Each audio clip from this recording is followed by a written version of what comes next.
Ons is by Openbaring 2, ons is nou klaar met die inleiding, en ons is klaar ook met die dinge wat Johannes gesien het, want wat hy gesien het was die openbaring, die heerlikheid van Jesus Christus. Nou bring dit vir ons vandag hier by Openbaring 2, en ek gaan nou vir jou lees vanaf vers 1. Skryf aan die engel van die gemeente in Efese, dit sê hy, wat die 7 sterre in sy regterhand hou, wat wandel tussen die 7 goue kandelaars, ek ken jou werke, en jou arbeid, en jou lydsaamheid, en dat jy slegte mense nie kan verdra nie, en dat jy die op die proef gestel het, wat sê dat hulle apostels is, en dit is nie, en hulle leenaars bevind het, en dat jy verdra het, en lydsaamheid besit, en terwille van my naam gearbei, en nie moeg geword het nie. Maar ek het teen jou dat jy jou eerste liefde verlaat het. Onthou dan waarvandaan jy uitgeval het, en bekeer jou, en doen die eerste werke. Anders kom ek gou na jou toe, en sal jou kandelaar van sy plek verwyder, as jy jou nie bekeer nie. Maar dit het jy, dat jy die werke van die Nikolaïte haat, wat ek ook haat. Wie 'n oor het, laat hom hoor wat die Gees aan die gemeente sê. Aan hom wat oorwin, sal ek gee om te eet van die boom van die lewe, wat binne in die paradys van God is. Ek gaan hier stop, omdat hierdie is die eerste brief aan Efese. Die hoofstuk het 4 briewe, die tweede brief aan die gemeente van Smyrna, en die derde een is die gemeente van Pergamus, en die 4de een is die gemeente van Thyatira.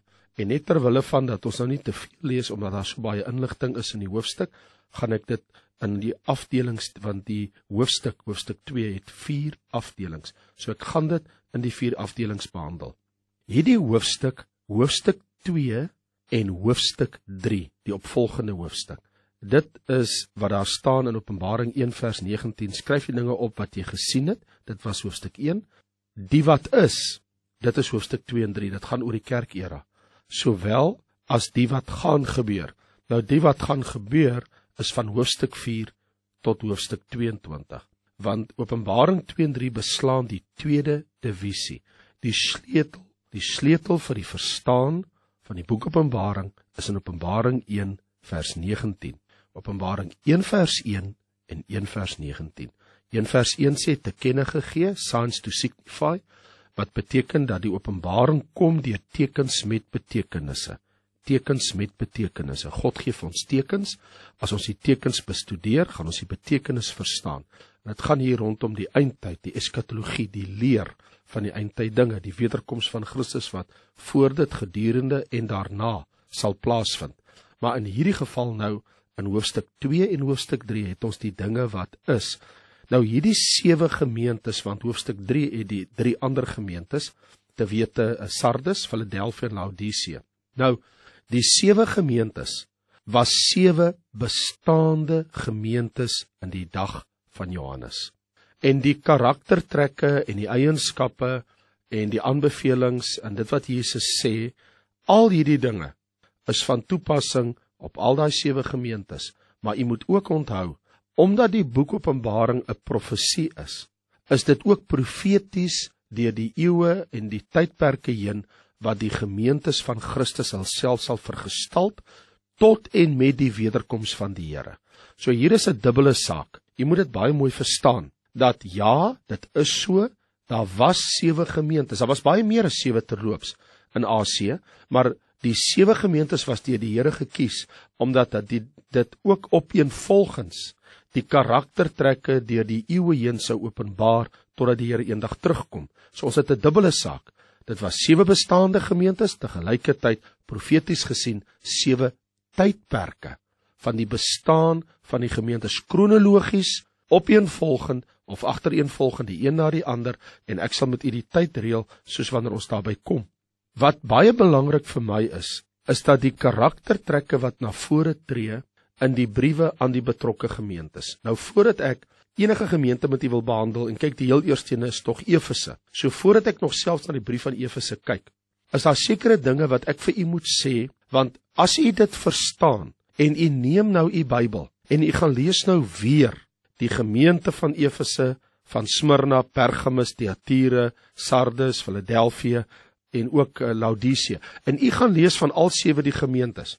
Wat u gaan vind is, daar is sekere karaktertrekke wat in hierdie briewe na vore tree rondom hierdie betrokke gemeentes. En hierdie gemeentes was mos die 7 goue kandelaars van hoofstuk 1, toe hy Jesus sien wandel het, tussen hierdie 7 gemeentes. En nou kry ons Jesus se bevinding en dit wat hy wil sê. Hierdie is eintlik 'n persoonlike boodskap van die Here Jesus aan elke lokale gemeente, maar elk van die 7 lokale gemeentes. Ten eerste, in elke geval van die 7 gemeentes is daar 'n boodskap van Jesus Christus aan die gemeentes. Die aanhef van die brief, elke brief begin met, skryf aan die engel van die gemeente in Efese, dit sê hy, dit is nou die Here. En dan begin die gemeente van Smyrna, dit sê die eerste en die laaste, dit is die Here Jesus. In die gemeente van Pergamus, vers 12, dit sê hy wat die skerp toesnydende swaard het. Of in vers 18, dit sê die Seun van God. Of in vers 1, hoofstuk 3, dit sê die een wat die 7 geeste het. Dis elke keer Jesus wat 'n boodskap, 'n persoonlike boodskap het vir sy lokale gemeente.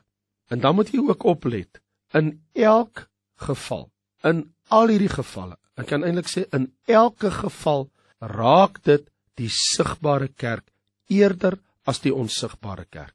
En die rede kom ons dit sê is, die onsigbare kerk is tog die liggaam van Christus wat bestaan en saamgestel is uit alleenlik gelowiges. Maar in die geval van die sigbare kerk, die lokale gemeentes, 'n gemeente saamgestel uit beide gelowiges en ongelowiges, daar's baie mense wat binne in die gemeente sit wat nooit gered is nie, mense wat opgegroei het in die kerk wat nooit hulle lewe vir die Here gegee het, of familie van mense wat binne in die lokale gemeentes of besoekers in die kerk op 'n gegeewe moment, elke Sondag tog, is daar besoekers in die gemeentes, of daar is vriende van die gemeentes, of daar is mense wat uitgenooi is, of dit is familie van bestaande gemeentelede. So, wat baie belangrik is u moet onthou, en dit is baie belangrik om dit te onthou, want andersins gaan u sukkel om te verstaan, gaan vir u baie moeilik wees om te begryp, hoekom Jesus sekere dinge sê oor die gemeentes, wat nie vir u sin maak nie. Dit gaan nie vir jou sin maak, maar wanneer jy verstaan, dat die sigbare kerk word aangespreek, die gemeente van Efese, of die gemeente van Pergamus, dit is die opskrif, maar binne in die teks staan dit, die gemeente in Efese, of die gemeente in Smyrna, of die gemeente in Pergamus, of die gemeente in Thyatira, of die gemeente in Sardis, die gemeente in Philadelphia, of die gemeente in Laodicea, en daar het hy al 7. Dit gaan oor die bestaande groep gelowiges, wat almal by mekaar kom, 'n deel van die gemeente is, gereddes en ongereddes. Nog 'n baie belangrike ding wat u moet verstaan is, in 5 van die 7 gemeentes, is daar dinge wat Jesus nie mee gediend is nie. 5 van die 7 gemeentes, is daar dinge wat die Here Jesus hinder. In 6 van die 7 gemeentes, vind hy wel iets goeds, in 6 uit die 7. Maar in die geval van die 7de gemeente, die laaste gemeente, die gemeente van Laodicea, vind ons dat die gemeente staan buite die guns van die Here Jesus. En dan moet ons ook kennis neem, in die geval van al 7 gemeentes, is daar 4 dinge wat op al 7 gemeentes van toepassing is. En dit begin so, elke brief van die 7 briewe, begin met 'n beskrywing van Christus, wat gesien word in die verheerlikte seun van die mens in Openbaring 1. Want in Openbaring 1 het Johannes mos Jesus gesien op die dag van die Here in sy verskyning as die verheerlikte seun van die mens. En in sy aanskoue van Christus sien hy hom wandelend tussen die 7 kandelare. Hy het 'n kleed aan wat tot op sy voet hang. Hy's gegord om die bors met 'n goue gordel. Sy hoof en hare is wit soos wol, soos sneeu. Sy voete soos blink koper. Sy stem soos die stem van baie waters. In sy regterhand 7 sterre gehou. Skerp toesnyde swaard uit sy mond. Dis alles wat hy sien, aangesig soos die son wat skyn in sy krag. Maar in elke brief van die 7 briewe word iets van dit wat ek nou net gesê het, wat Johannes gesien het, iets daarvan verskyn in elke brief. En dit is ook tekenend van hoe die Here met daai gemeente gaan deel. Ter illustrasie, u lees aan die eerste gemeente, die gemeente van Efese, dit sê hy wat die 7 sterre in sy regterhand hou en wandel tussen die 7 goue kandelaars. Nou vriende, dit het hy mos nou gesien in Openbaring 1, dat die een wat die 7 sterre in sy regterhand hou en wandel tussen die kandelaars, So dit het iets hiermee te doen, as dit kom by wat in die gemeente aangaan. In vers 8, dit sê die eerste en die laaste, die een wat dood was en leef tot in alle ewigheid. Nou dit lees hy in Openbaring 1 vers 17 en 18. In vers 12, die gemeente van Pergamus, dit sê hy wat die skerp tweesnydende swaard het. Nou dit het hy gelees in vers 16 van Openbaring 1. In vers 18 aan die gemeente van Thyatira, dit sê die seun van God wat oë het soos 'n vuurvlam en voete is soos blink koper. Nou kan jy sien wat ek probeer sê. Uit die verheerlikte Christus, die aanskoue van die verheerlikte Christus, is 'n stukkie daarvan, van dit wat hy gesien het, 'n deel daarvan, word beskrywe aan elke gemeente. En ook nie toevallig nie, want dit het betekenis. En dit sal ons daarby uitkom wanneer ons na die 7 gemeentes kyk. Dan moet jy ook onthou, wat op al die gemeentes van toepassing is dat in elk geval sonder uitsondering, sê Jesus, ek ken jou werke. In elkeen van daai se gevalle, ek ken jou werke. So ek weet wat gaan in die gemeente aan.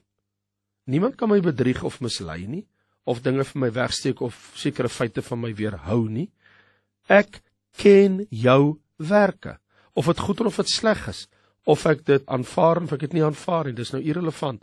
Dit is net, elke lokale gemeente is by Jesus bekend, wat jy moet ook onthou, toe Vader hom uit die dood uit opgewek het, volgens Efesiërs 6, het hy hom gemaak hoof van al die gemeentes. En dan, nog baie insiggewend, is in die geval van al 7 gemeentes, maak Jesus die opmerking, aan hom wat oorwin. So, hy praat spesifiek met die gelowige wat vashou en wat deurdruk en getrou bly tot aan die einde. En dan, baie interessant ook, vind ons in al 7 gemeentes se geval die verklaring. Wie 'n oor het, laat hom hoor wat die Gees aan die gemeentes sê. Nou hier het ons 'n vermaaning tot gehoorsaamheid, omdat elke gemeente verantwoordelik is om te konformeer of aan te pas na die eise van toepassing op elkeen self, soos in die betrokke brief aangeteken. Baie insiggewend. So daardie woord, wie oor het laat hom hoor wat die Gees in die gemeente sê, beteken, luister na wat ek wil sê, en ek verwag gehoorsaamheid, ek verwag die korrekte optrede, sê Jesus, na aanleiding van wat ek vir julle as 'n lokale gemeente sê. En dan laastens, voor ons gaan kyk na die brief aan Efese, in die geval van die 7 gemeentes, is daar 'n basiese struktuur, wat nie rigied nagevolg word nie, maar nogtans, vind ons die spore van 'n basiese struktuur in die 7 briewe. Te wete, het sy, elkeen het 'n beskrywing van Jesus, ook aan wie die brief gerig is, daar is 'n aanbeveling, daar is 'n veroordeling, daar is 'n vermaaning, en daar is 'n belofte. Al 6 hierdie aspekte, of die meeste van hierdie 6 aspekte, ten minste 5 van elke 6, van hierdie wat ek nou genoem het, sal u vind gerig aan elke gemeente van al 7 gemeentes. Ek wil dit net herhaal, ek het gesê, daar is 'n beskrywing van Jesus, aan oor dit wat hy gesien het, as deel van die verheerlikte Christus, ook aan wie die brief gerig is. Daar is 'n aanbeveling, daar is 'n veroordeling, daar is 'n vermaaning, of daar is 'n belofte. So 5 van hierdie 6 verskillende aspekte, wat die basiese strukture vorm, nie altyd kronologies rigied agtereenvolgens nie, maar jy gaan 5 van elke van hierdie 6, gaan jy vind in die geval van al 7 gemeentes. Nou dis net belangrik, om alles wat ek gesê het te onthou, of daarom net ten minste daarvan kennis te neem, want dit sal ons help in die verstaan van die 7 gemeentes. Kom ons kyk na die eerste een. Skryf aan die engel van die gemeente in Efese. Nou, daardie was 'n bestaande gemeente, Efese. Ons weet ook dat Efese was 'n baie belangrike hawestad, wat die poort was, vanaf die Egeïse See, na die Efraatlande. Efese was ook bekend vir die tempel van die godin Diana, dit lees u in Handelinge 19 vers 35, so daar was afgodediens in daardie stad gewees, Efese, waar binne die gemeente homself vergestald het. En dan Paulus het die gemeente daar gestig en opgebou. Dit lees jy in Handelinge 18, 19 en 20, al 3 daai hoofstukke. Handelinge 18, 19 en 20. Efese, die naam Efese, beteken om te verslap of om te laat vaar. Hierdie brief, gerig aan die gemeente van Efese, die heel eerste gemeente wat Jesus aanspreek, dek ook profeties Want die boek Openbaring sê mos in Openbaring 1 vers 3, salig is hy wat die woorde van hierdie profesie lees. So profeties dek dit ook 'n tydperk in die kerkgeskiedenis, en wel die eerste tydperk, en dit is van ongeveer 70 tot 170 na Christus. As ons tegnies korrek wil wees, tegnies korrek, moet ons eintlik praat van 30 na Christus, omdat die gemeentes het mos hulle ontstaan gehad, of die kerk van die Here Jesus van die opstanding uit die dood uit.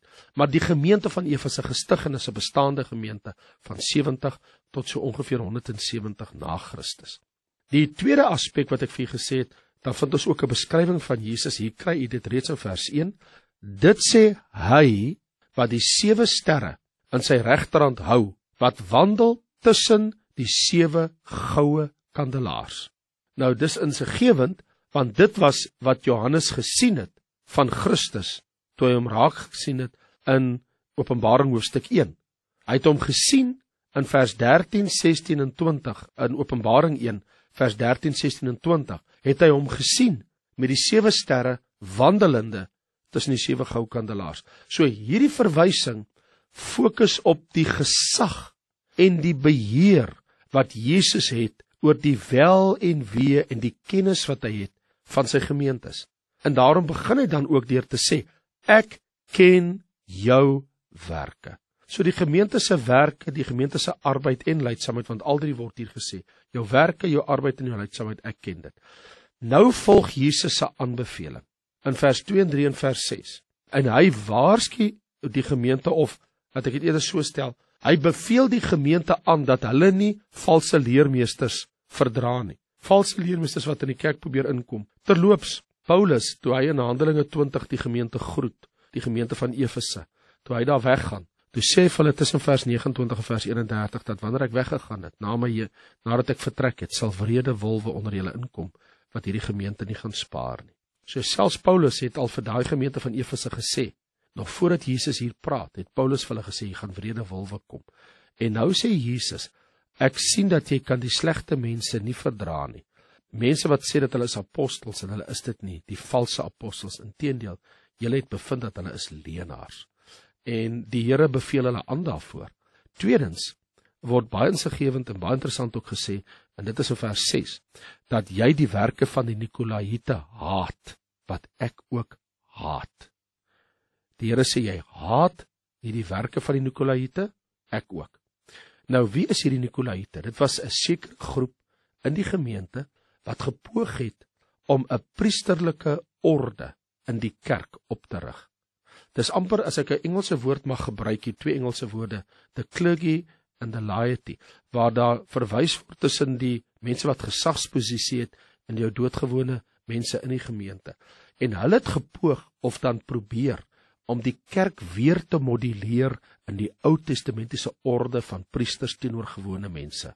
En die Nuwe Testament is duidelik in hierdie verband. Daar is net een hoëpriester, en dit is Jesus Christus. So ons kan nie na die Ou Testament terugkeer nie. Dit is net nie moontlik nie. Want ons het nou almal toegang tot God deur Jesus Christus ons hoëpriester, en staan almal gelyk voor God.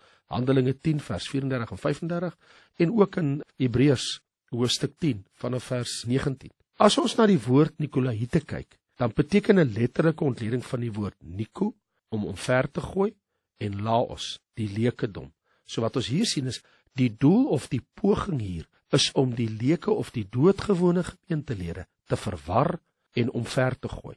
So die Nikolaïte wil die gemeente verander in 'n priesterlike heerskappy van sogenaamde geestelikes, terwyl Christus se plan vir sy gemeente op broederskap geskroei is. In sy gemeente is die een nie bo die ander nie. Ons is almal mekaar se broeders in gemeenteverband. En dan vind ons, behalwe aan wie die brief gerig is, behalwe die beskrywing, behalwe Jesus se aanbeveling, het ons ook Jesus se veroordeling. Dit sien ons in vers 4. Maar ek het dit teen jou dat jy jou eerste liefde verlaat het. So die lokale gemeente van Efese, of die lokale gemeente in Efese, het haar eerste liefde verlaat. Dit beteken, sy het haar liefde vir Christus, of die passie wat sy vir Christus gehad het, het sy verlaat. En dit blyk hier dat Christus is onwillig om 'n gemeente te laat bly bestaan waarin die liefde versaak is.